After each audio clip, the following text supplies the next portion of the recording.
Hello and welcome to Good Evening Britain, a Force for Good's weekly show coming to you live from our studios here in the heart of the great British city of Glasgow, with me, your host, Alistair McConnachie, broadcasting throughout the world and around the United Kingdom. We're bringing you quality pro-UK comment and analysis every Wednesday from 7 until 8 p.m, broadcasting on YouTube, on Facebook, on Twitter, and on TikTok simultaneously.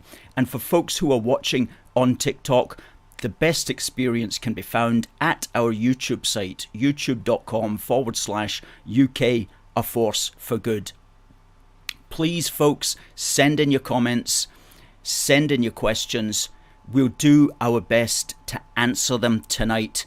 But we've got a lot of good news, largely, to get through as well, because it's been a very constructive week in the British firmament. There's been several good articles which have been published in the national mass media, which we're going to be going through in a minute. It's also our 3-year anniversary of our magazine Union Heart, which we launched this day, 27th of July in 2019 in the great British town of Campbeltown, when our Thin Red Line was there in order to meet and greet the Scottish nationalists and remind them of how lucky they are to live in our fantastic United Kingdom. And we've got lots of pictures of that famous day coming up towards the bottom of this hour, which will be prior to our competition. And because this is our 3-year anniversary of our magazine, we've got the entire back issue set to give away free to the winner of our competition. And that is a prize that's worth £19.50 all in all. And we're even going to chuck in our very first ever publication, which was our 2017 annual report, so you even get that free of charge as well. But you'll get our 6 magazines to date. That's our competition prize, which is a good prize, folks. So if you haven't tried the competition before, all you need to do is to send an email to contact@aforceforgood.uk. And if you're the first person to answer our question, which will be coming up at the bottom of the hour, correctly, then you'll get that winging its way to you tomorrow. So folks, please do tell us what is on your mind. And we've got lots of people already coming in on YouTube and on Facebook. And Cat Mac says, tuning in from East Ayrshire again tonight. Great to see you, Cat. Good evening, Alistair, and all pro-UKers. Absolutely, this is where the pro-UK team hang out. Adam says, North Lanarkshire Council leader resigns over various sexual harassment allegations. I didn't know that. That must be breaking news. Sandra Law says, I'm an AFFG newbie from Lincoln. Good to hear from you, Sandra. Hello to all the pro-UK people out there tonight. Well, there's a good team of us out there tonight, including Emma Jones says, hey Alistair, good to see you. Good to see you too, Emma. Hope you're well tonight. Catherine says that she used to live in Buxton, and Sean says Buxton is lovely. Well, it is a fantastic tourist area, so I hear. I've never been there. And Raymond is tuning in from Mosley in Newton Abbey, standing firm for the Union, says Raymond. Absolutely, stand firm. Never surrender when your back's against the wall. Never surrender. Stand up and fight them all, said the boys from Barnsley back in the day. Good evening to Harry Brown. Good evening, Harry. And Marilyn says, God bless you, Alistair. You're doing a brilliant job. Thank you, Marilyn. Thank you. That's good. Everybody who's involved is doing a great job for A Force for Good. We can't do it without the assistant producer behind the scenes here. We can't do it without our Facebook editor, who makes sure everything is going well on Facebook. We cannot do it without our graphic designer, without our political outreach team, and without our social media team, and without our security team. So thank you to everybody as well. It's not just me here, it's all of these great folk deserve their thanks. Alan says, evening all, hope to hear more from you tonight, Alan, and from Stephen also, and Sean from Ilkstone, Derbyshire, which is a lovely part of the country. And it is part of the country because our country is one country, it's one nation, one UK, not so much a union of nations, but a nation of unions which have been built up through the centuries and millennia. And let's talk about that right now. And Debbie, good evening to you, Debbie. First in was Debbie tonight. Good evening to you. So let's talk about that, because there's been some good stuff has been appearing. On Sunday, the Labour peer, Lord Foulkes, had this article in it was in the Scottish Mail on Sunday. I don't know if it appeared elsewhere in the UK. He says, I believe that Sturgeon's illegally using your cash to fund Indy ref. So here are 4 things the UK can do to stop her. Now this, of course, is apropos of the Scottish Nationalist administration simply going ahead using our money in order to pay the British civil servants who work for them to figure out ways to break up the United Kingdom. And she's put 20 million aside in order to pay the British civil service, who are not her employees, they're actually the British government's employees, to break up the country. Isn't that absolutely mad that we're paying via Sturgeon to the British civil service for it to sit down using its finest minds, who earn tens and tens of thousands of pounds a year, in order to figure out how to break up the country? Now, if that is not utterly mad, then I don't know what is utterly mad. And thankfully, as a consequence of ourselves and others pointing this out, it's begun to filter through, and Lord Foulkes has been doing a yeoman's work in bringing this to the attention of those who will listen in the British government. And unfortunately, so far, that's not actually been very many. But of course, we've got this big turnaround in the British government at the moment. We're going to get a new Prime Minister, whatever you may think of him or her. And so it is a moment when that Prime Minister becomes a new Prime Minister. That is a moment when they could, if they chose to do so, they could really get working on all the things that Lord Foulkes is suggesting and that others have been suggesting. And what Lord Foulkes comes up with here, and I'll just briefly run through the 4 points, is that the UK government could cut the Scottish government budget by the amount which they're spending wrongly, which is to say 20 million. However, as he points out, all that would mean is they would still spend that money anyway, and it would simply mean that they would cut other areas that were much more necessary. So that's really not an option. He says ministers and civil servants responsible for this illegal expenditure could be considered for suspension or discipline. And that's a possibility, but unless the law is crystal clear, then they will simply take you to court. And it would run through court and all that kind of nonsense. So that's not really an option either. Thirdly, the British government could consider whether it might be possible to use the courts to stop such action. But again, that's not really likely, because it's not that they haven't been prohibited specifically from doing it, and that's what the Scottish Nationalists would argue. And so that would go right up to the Supreme Court, and it would drag on and on and on and on. So really the only option is the 4th option, which he gets to here, which is simply to write a law to prohibit it. Write a law to prohibit it. It's that bloomin' simple, guys. It's that bloomin' simple. And you know what? We have written the law. It's It's basically 6 paragraphs.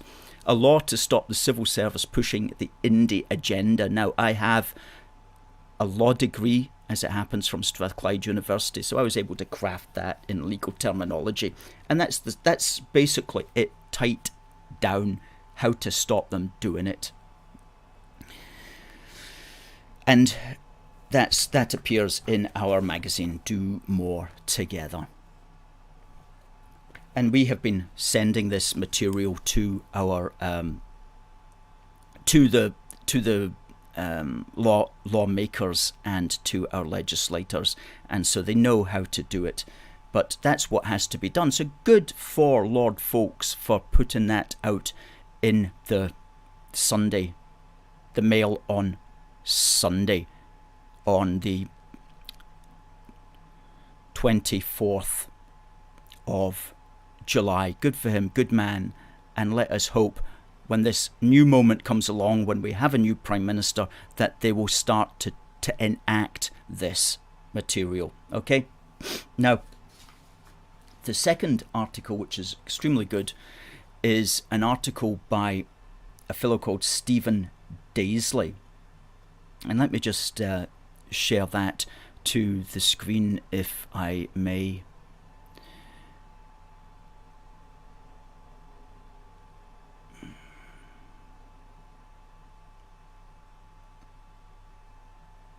Okay, it says here, it's a clickbaity title, which is very confusing. I would not have chosen that. He says, I won't defend the union anymore, neither should you. Now, what he's trying to say there, basically, is that we should stop defending it and we should start celebrating it. That's his point, which, of course, we entirely agree with. In fact, as he says here, he goes, I don't know about you, he says, down here. Let me get it, yes.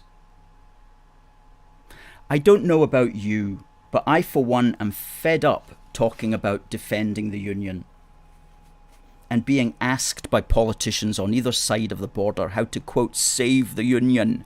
It is the most successful political, social, economic and cultural project in modern history. It doesn't need to be defended. It needs to be celebrated.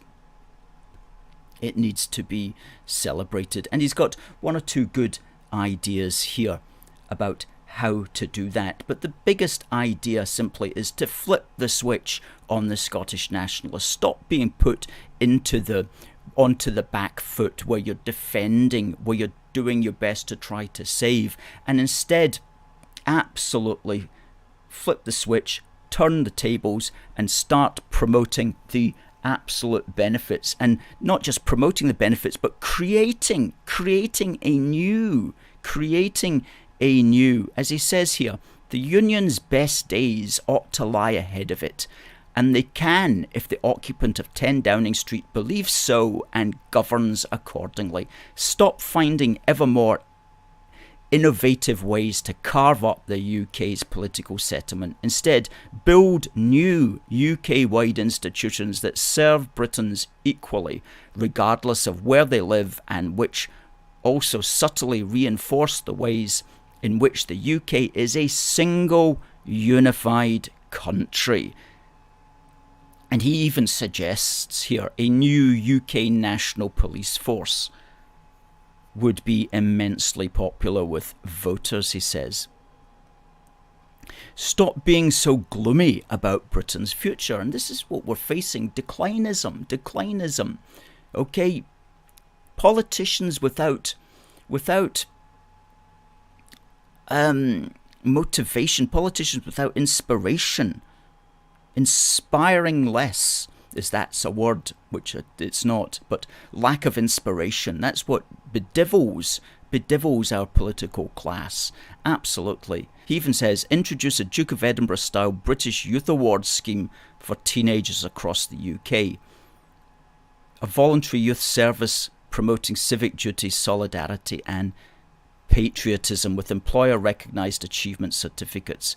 All of that sort of thing add is about bringing the Scots and the English, the Welsh, the Northern Irish together to actually meet each other, share experiences together. These are important things that help to build the sense of one nation. Without those things, you don't have that sense. People just start to atomize again. So he's got lots of very good ideas there, and you'll find that article up in the comment thread. And it makes the point, stop being hemmed in by a devolution so-called settlement that never seems to hem in the SNP. That's a good point. How much do they care about it? Goodness me. How much do they care about following the constitutional devolution settlement? They just do what they want. It's only the British government that seems to be hemmed in. The UK government should build a UK centre of excellence in the study and treatment of cancer in Dundee, he suggests. Well, absolutely.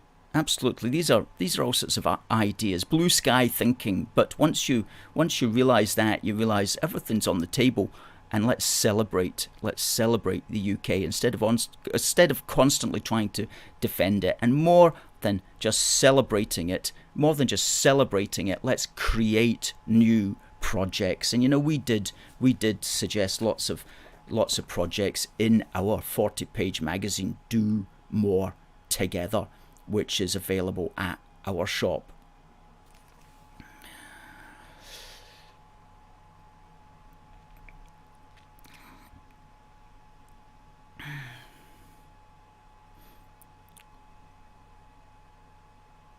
Hey, good evening. Tracy, who's watching from Lonehead near Edinburgh, says, great show. Stop at McClellan says, good evening from sunny Lanark. And Anthony Bowie says, evening from Editor, but I'm presuming that's Edinburgh.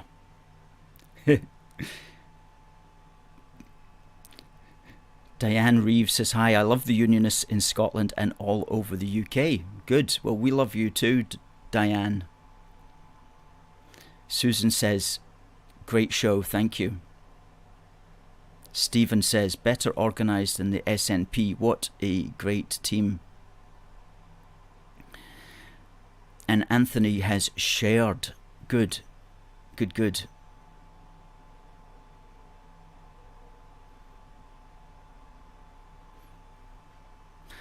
Alan says, Lord Foulkes often mentions the SNP's wrongdoing, but does anyone listen or act on what he's saying? At the moment, no, but he does, unfortunately, Alan. That's the problem that we're facing. I hope so, but I don't see results. Exactly. Double O Mo says, splendid polo, Alistair, thank you.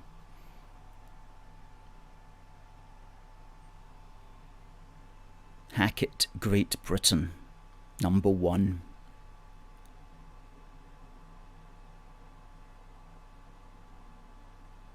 And whoever becomes the Prime Minister, says Stephen, should not come to Scotland and allow Sturgeon to grandstand by basically getting sat in front of Sturgeon and have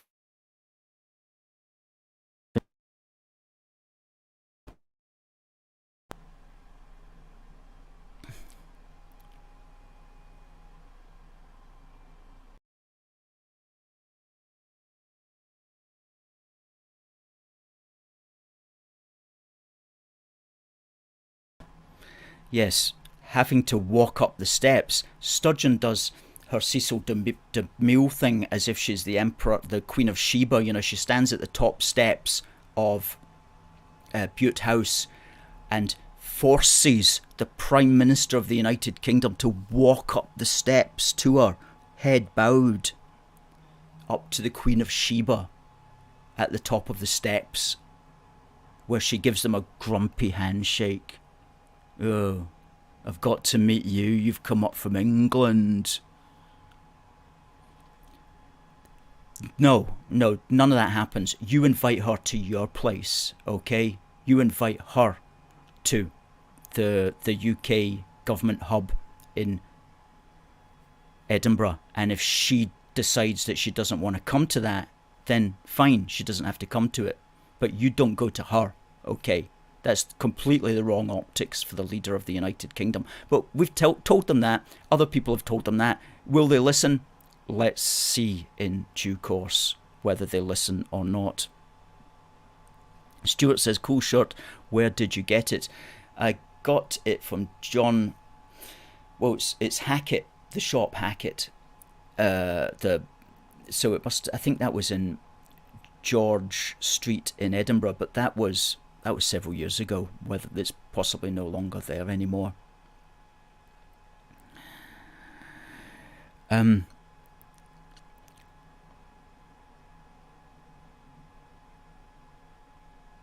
Ryan says, with all due respect, Alistair, Stephen Daisley, much like many other commentators, is still hung up on trying to make devolution work. Devolution is an abysmal failure that ought to be consigned to history.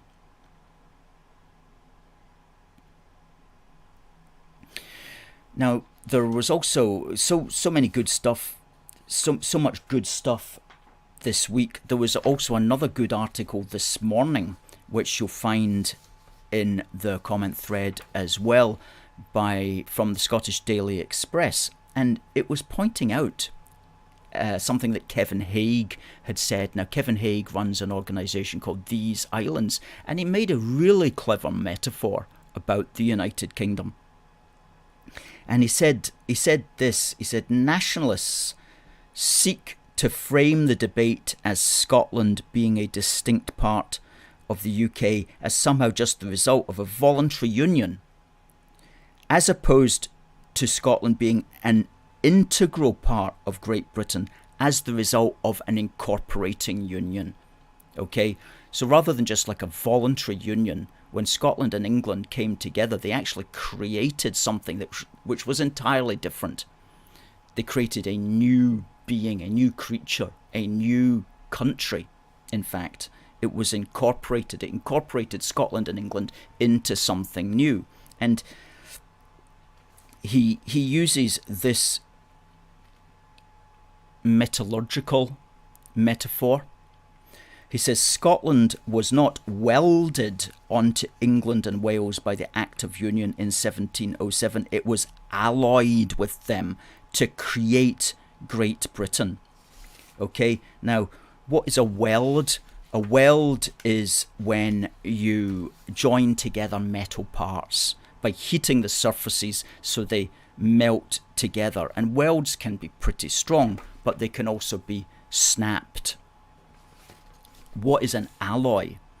An alloy is a new metal which is made by combining two or more metallic elements. Okay, so rather than just being joined, rather than just being welded, Scotland and England were actually an alloy, a new creation that came from the two fundamental elements. A third element was produced. So he says, Scotland and England were alloyed with each other to create Great Britain. Breaking up Britain wouldn't be like breaking a weld, it would be like splitting brass back into copper and zinc.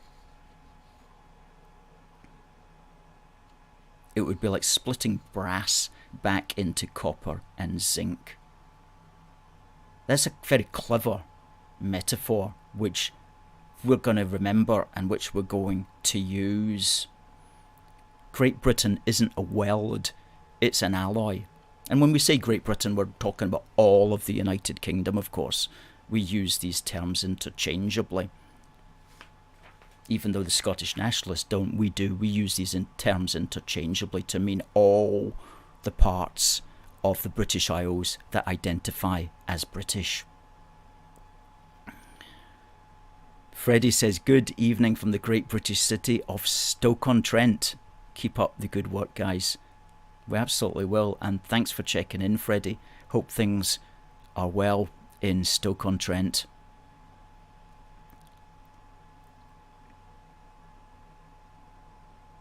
Well, we've got a competition coming up at the bottom of the hour.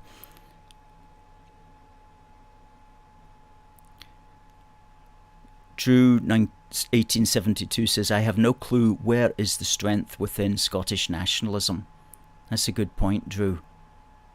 Absolutely.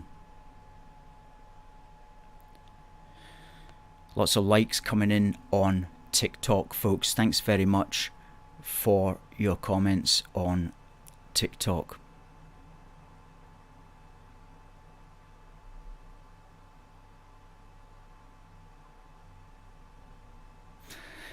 Now,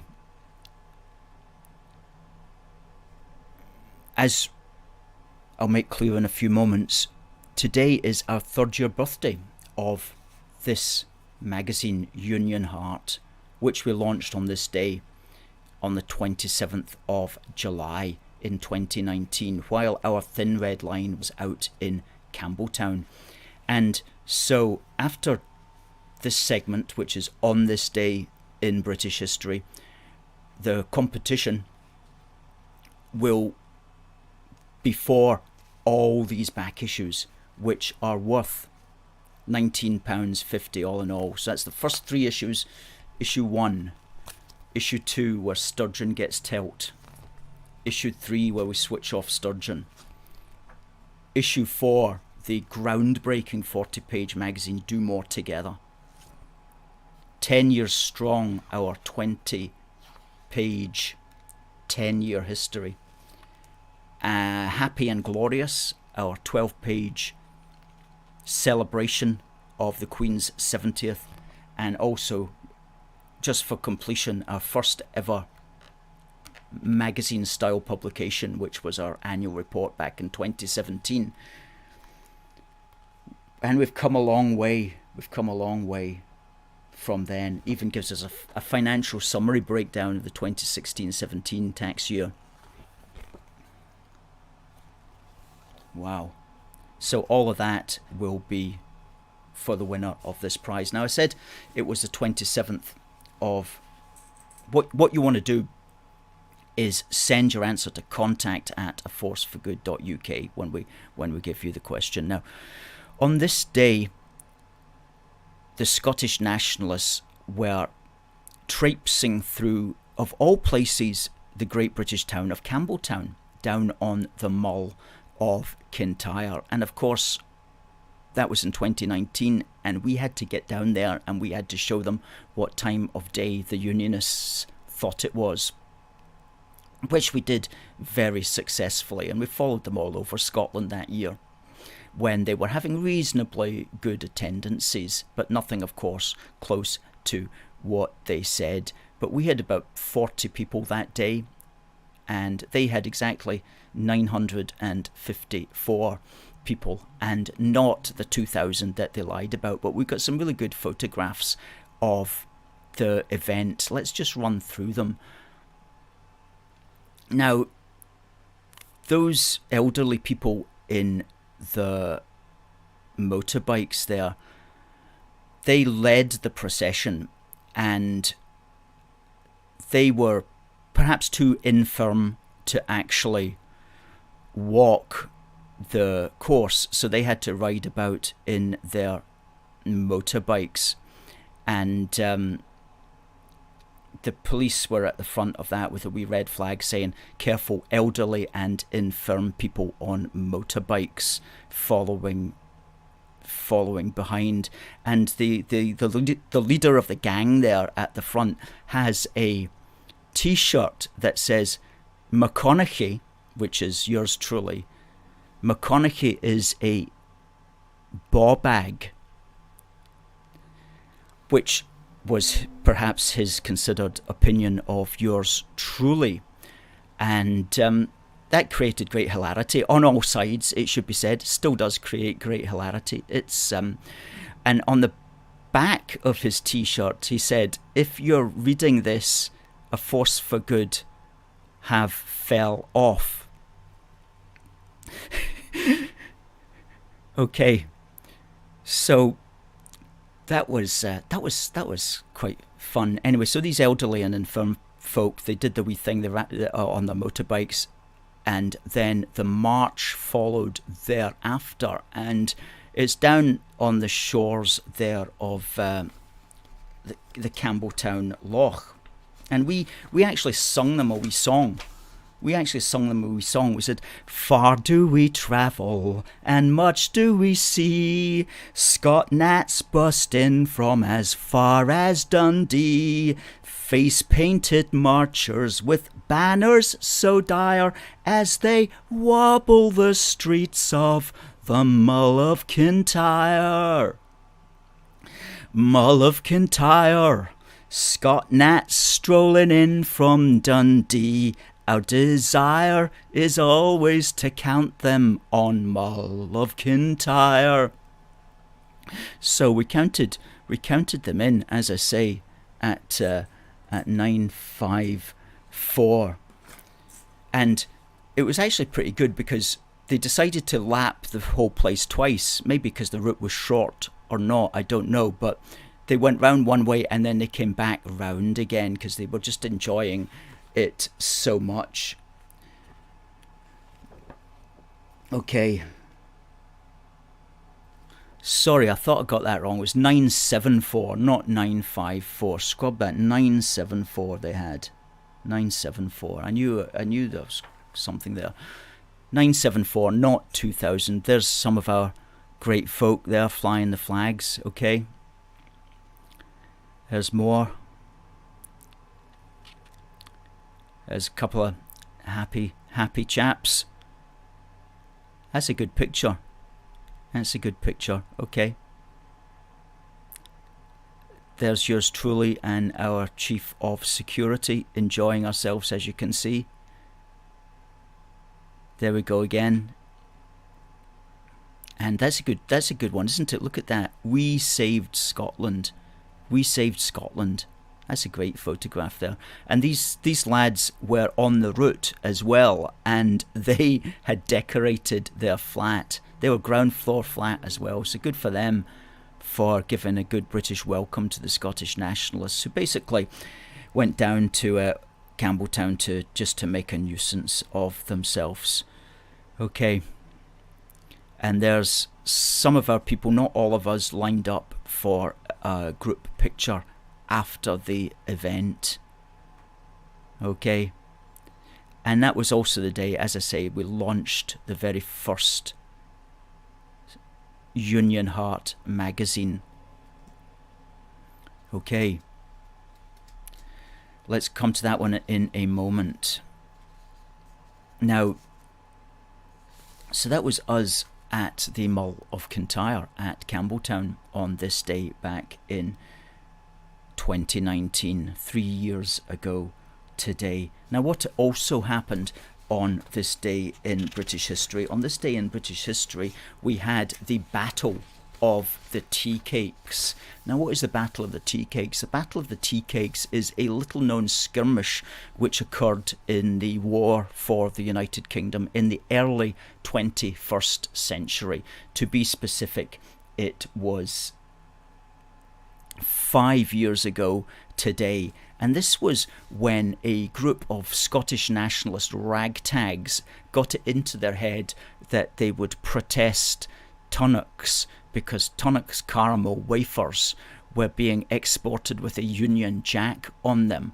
Now, they decided to hold a small demonstration. There was only 5 of them. They decided to hold a demonstration outside of Tunnocks headquarters on the morning of the 27th. But on the morning of the 27th, our spies in the ragtag camp had discovered their plans, and so a Unionist skirmishing group was rapidly assembled to meet and engage with the Scottish nationalists at the corner of the Tunnocks HQ headquarters, led by this legend.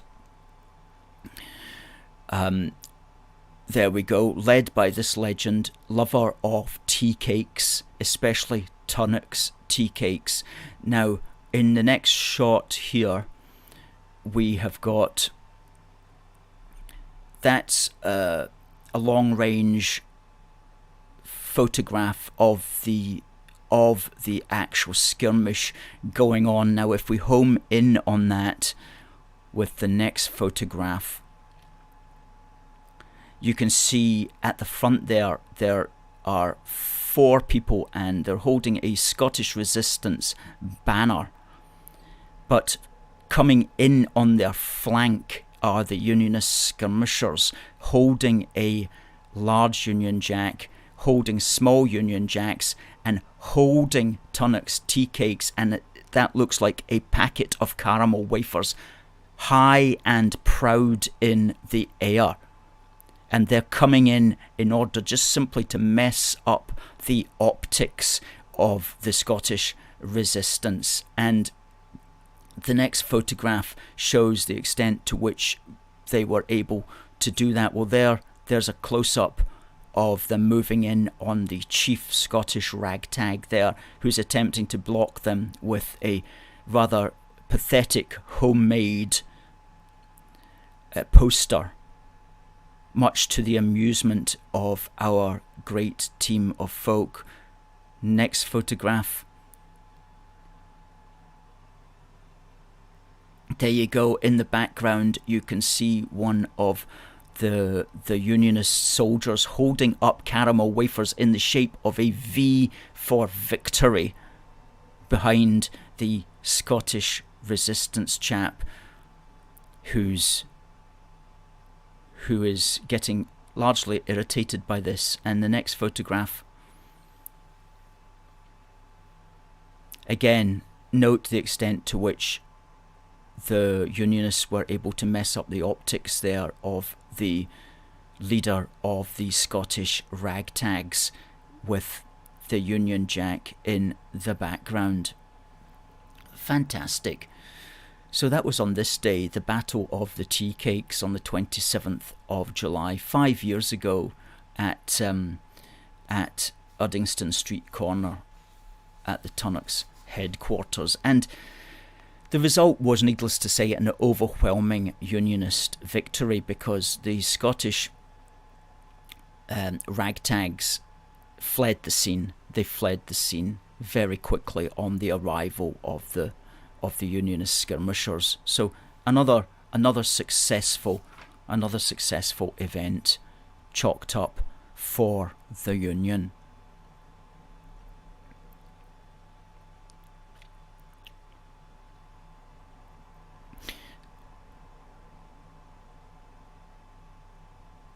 Good stuff. Lots of good comments coming in. Just trying to see what I've got. Alan says, looks like he's resisting using his brain. Nelson says, this goes to show we really are a force for good and they fear us Unionists. The Battle of the Tea Cakes, when the Separatists were defeated by our Unionists. Absolutely. Hi Marianne, good to see you're in here live.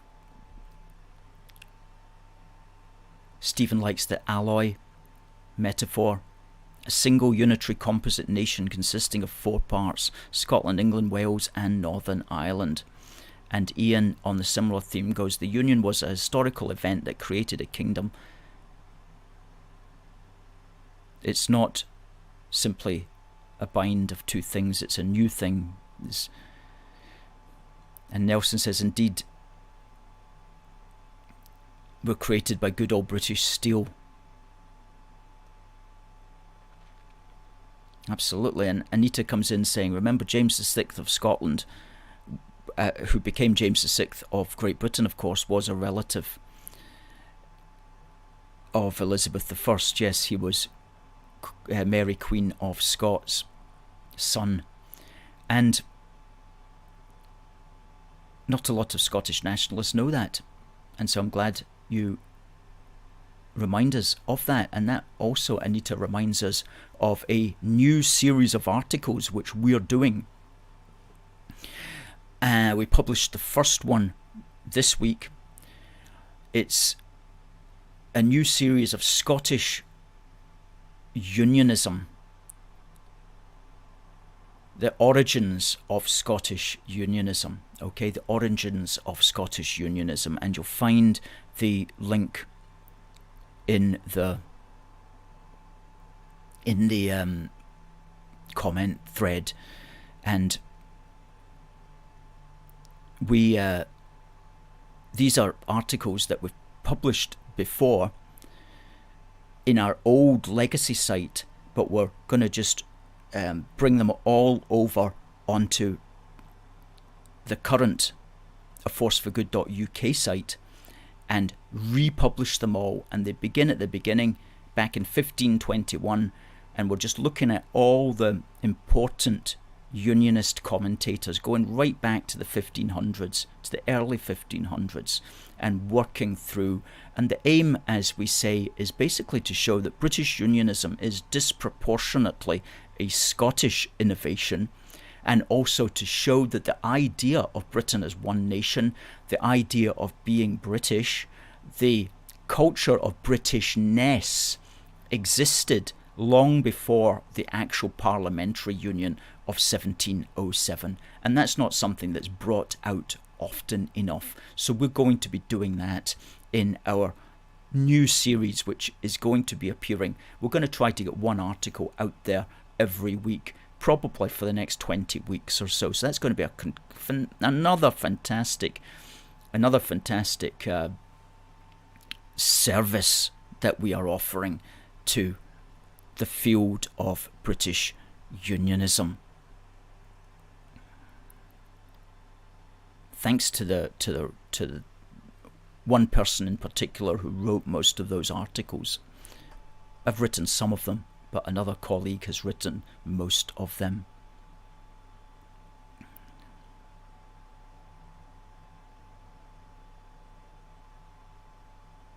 And Scotsman goes, remember when they had to turn the mics up at George Square because of our whistles result?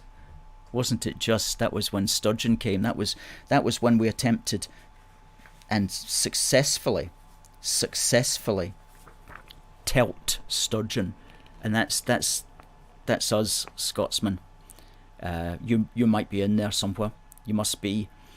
And when Sturgeon took the stage, every single one of us had a whistle, and we started to blow it. And that is when she got so outraged. Remember when that classic video of her going that Scotland's inclusive, yeah, and she's getting really angry, and then she goes, but not for Tories. She got so riled up because of us whistling and jeering. That was a big result for us. That was the first time anybody had, the first time a large group of people had actually protested her presence. And guess what? She's never tried that again in Glasgow. She's never tried that again because it was too embarrassing for her. Fantastic work that we did then. And that we continue to do. We're going to be out again this Saturday, folks. Out again this Saturday. So if you want to join us, send us an email at contact@aforceforgood. Now the question for the prize, which is these 6 magazines worth £19.50 altogether, all the back issues of Union Heart. The question is, and send your answer to contact@aforceforgood.uk. The answer is, Union Heart was launched on this day, 27th of July in 2019, in which Great British town? In which Great British town saw the launch of Union Heart?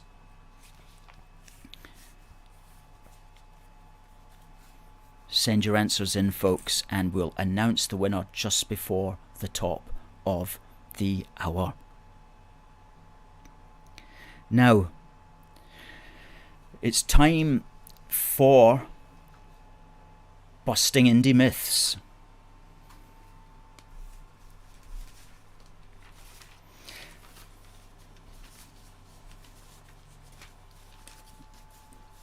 Because we are busting Indy myths on the daily, weekly, monthly and yearly until the Scot Nats see clearly that we're down with the capital A to the double FG. Now, in this Busting Indy Myths part 16, we are going to be addressing the oft-heard myth that sovereignty in Scotland belongs to the people, but somehow in England it doesn't belong to the people, it belongs to the Parliament. In other words, the idea that sovereignty in Scotland and England is different, well, that's nonsense. Sovereignty in Scotland and England is the same. Firstly, what is sovereignty? Okay, sovereignty is just a fancy name for authority. Okay.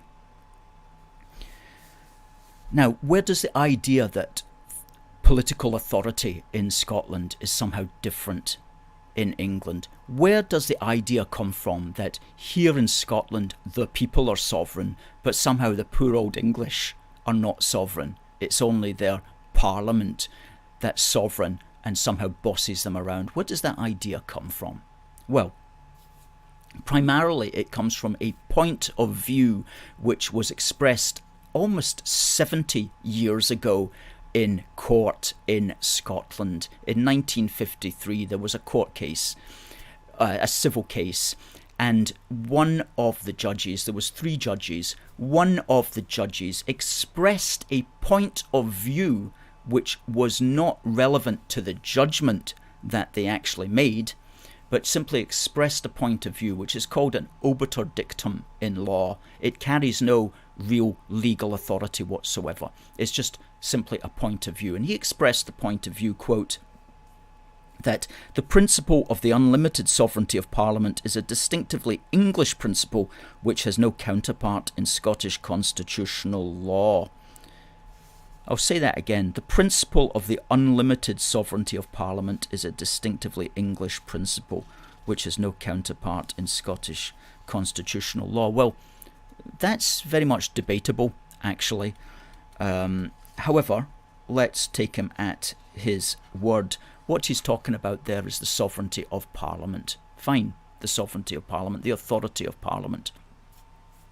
Where does that particular view about Westminster come from? It comes from the constitutionalist A.V. Dicey, who wrote the classic work Introduction to the Study of the Law of the Constitution. In it, he said, the right to make or unmake any law whatever is parliamentary sovereignty. And further, no person or body is recognised by the law of England as having a right to override or set aside the legislation of Parliament. Well, okay, that in itself is not controversial at all. All he's saying there, when he says no person or body is recognised by the law of England as having a right to override or set aside the legislation of Parliament, is just kind of obvious on its face. That's the same in every single country in the world. An individual cannot set aside a law that Parliament has made. Whatever the Parliament may be, you have to obey the law on pain of arrest. Okay, you can't set it aside. You can't pretend that your Parliament's law doesn't exist. Here in Scotland, I can't go out on the street and pretend that a law that Holyrood has created doesn't exist. I am, whether I like it or not, compelled to obey it on pain of arrest, on pain of imprisonment. Okay, that's A.V. Dicey said nothing in particular about England that wasn't also the case in the rest of the world. But here is where the issue comes down to. Dicey was talking about parliamentary sovereignty, which is to say legal authority. The Scottish judge was talking about legal authority. Of course, Parliament has legal authority. It makes the law and enforces the law. Neither the judge nor Dicey were talking about democratic sovereignty. Democratic sovereignty is the ability of the people to elect their government at elections, okay?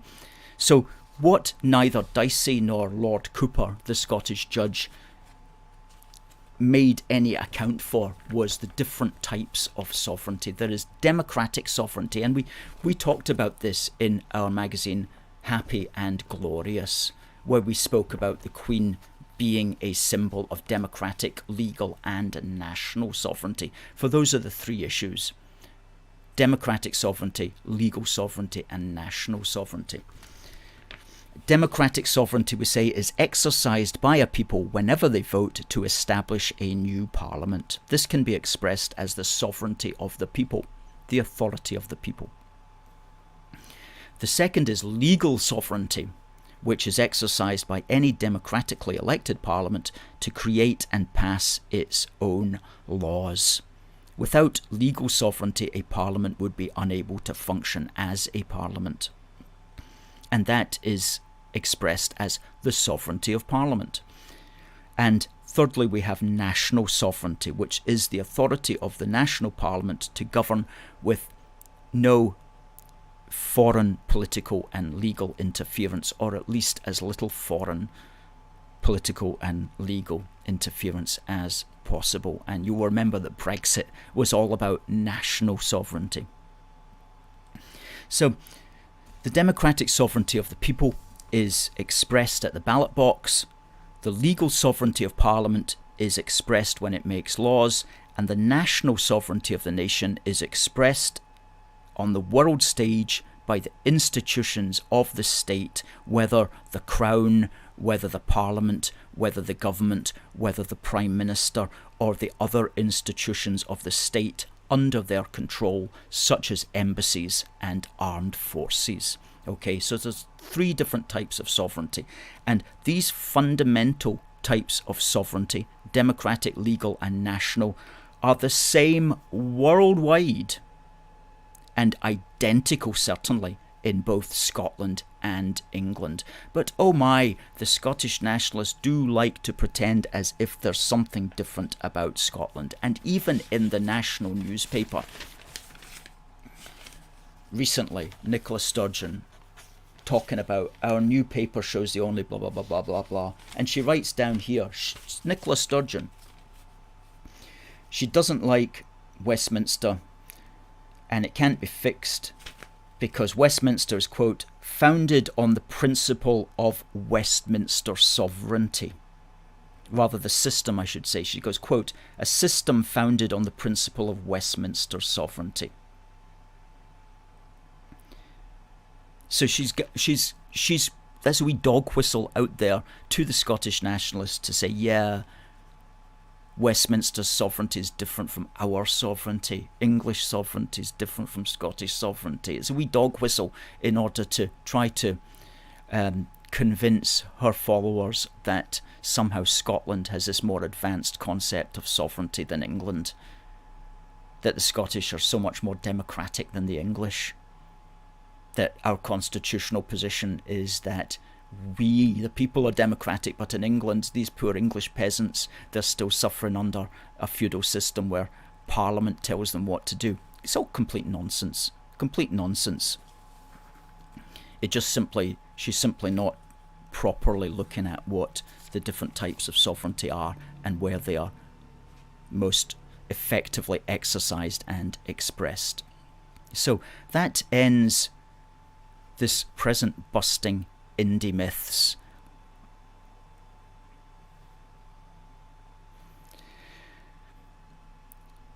Good stuff. Now tonight's hour has been shooting in, hasn't it? Absolutely. Now we have a winner of our magazines, our entire back issue set, worth £19.50. The very first Union Heart. And it's Chris Farron. Well done, Chris. Our question was, in which great British town was this magazine launched 3 years ago? And the answer, of course, was Campbeltown. Good stuff.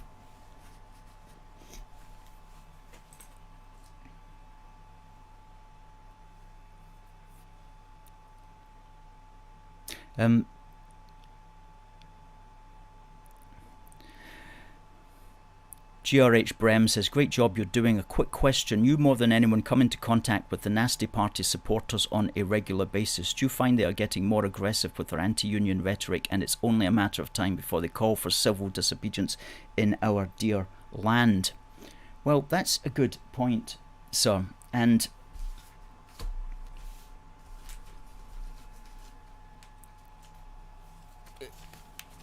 one's obviously got to be quite careful in answering that particular question.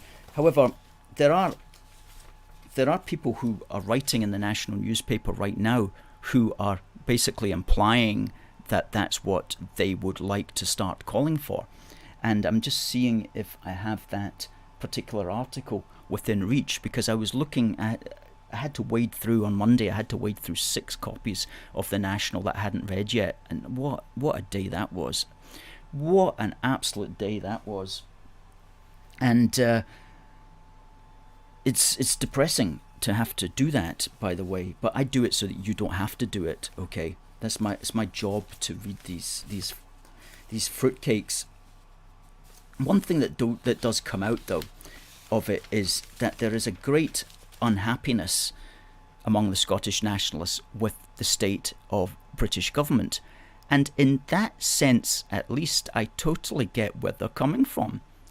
It's like, I know your pain, because myself and others also experience that pain. Many of us are completely unhappy with the Westminster system as it's operating at the moment, but that doesn't mean that we want to break up the United Kingdom as a result. It means that we want to reform those things. We want to make them better. We always say separation is not going to solve it. Okay, separation is only going to make it worse. If you think things are bad politically at the moment, wait until you have 4 squabbling countries in the British Isles, 5 if you include the Republic of Ireland, all squabbling with each other. And we would be squabbling at a far greater rate and a far greater intensity than we happen to be squabbling at the moment. And we just have to look to history to realise the truth of that. So the Scottish nationalists do have a fruitcake brigade that do call for civil disobedience. Whether that would ever happen or not, I don't know. We've seen in the last 2 years that the Scottish people are extremely passive along with the English people, and they'll basically do whatever the authorities on television or on Good Morning Britain tell them to do. So I don't hold out the expectation that somehow people are going to get out of bed and start running down the streets complaining about things. Quite the contrary, in fact. But who knows how things could change in the future. The important thing, though, is that we keep pushing the pro-UK message. And talking about pushing the pro-UK message, we've slightly improved our YouTube front page, youtube.com UK A Force for Good, and we're hoping that it's going to bring us in some more subscribers, because basically right now we've been broadcasting on our YouTube channel since 2013, okay, almost 10 years ago, and we've only got 1,400 subscribers. Now that's utterly mad. So we've given it a wee kind of a revamp here. If you go into it while we're broadcasting live, prior to us broadcasting live, you'll see the upcoming live stream there. You can click notify me, and when we go live, it will tell you when that we're live, and it hopefully will also be playing while we are live. Want to just check up on that. But folks, if you haven't subscribed to us, please do subscribe to us. Please do share our message, because we need more than 1,400 subscribers on YouTube. It's just not right. Okay. It's just not right that after 10 years we've only got 1,400 subscribers on YouTube. We are putting out 4, sometimes 5 videos a week on that platform. Many of them are short videos. We're doing a live regularly. We've got hundreds and hundreds and hundreds and hundreds of videos up there. I mean, it's like, why is that not more? It makes no sense, especially when you look at other channels. They've got like 20, 30, 40,000. and they've broadcast very rarely, certainly not as often as we do. So it's a total mystery. We don't want to look on any kind of dark side of that. We don't want to look on some kind of conspiracy level. So we're presuming it's something wrong with what we're doing. But if you've got any suggestions, please tell us. But please do subscribe if you can. You'll need a Google account, though. You'll need a Google account.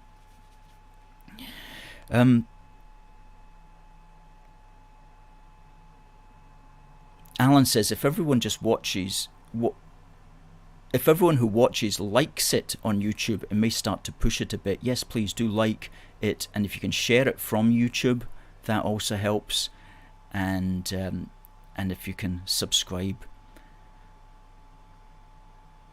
So Alan says, well done, Chris Farron, who won our prize, as does Debbie, as does Stephen.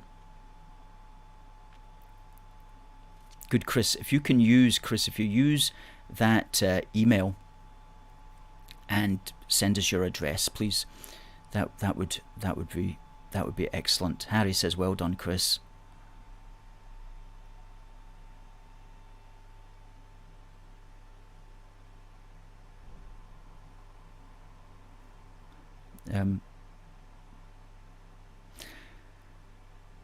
Okay, folks, it's the top of the hour. Thank you very, very much for watching. It's gone very quickly tonight. I hope it's been entertaining to you. Thank you to everybody who has watched. We will be back next week. Now, we'll be out this Saturday, as I say, so if you want to join us this Saturday, send us an email to contact@forceforgood.uk and we'll tell you where we're going to be and what we're going to be doing to keep the British end up in Scotland. So, folks, if we don't see you at the weekend, until next week, God bless the United Kingdom and God save the Queen. See you next week.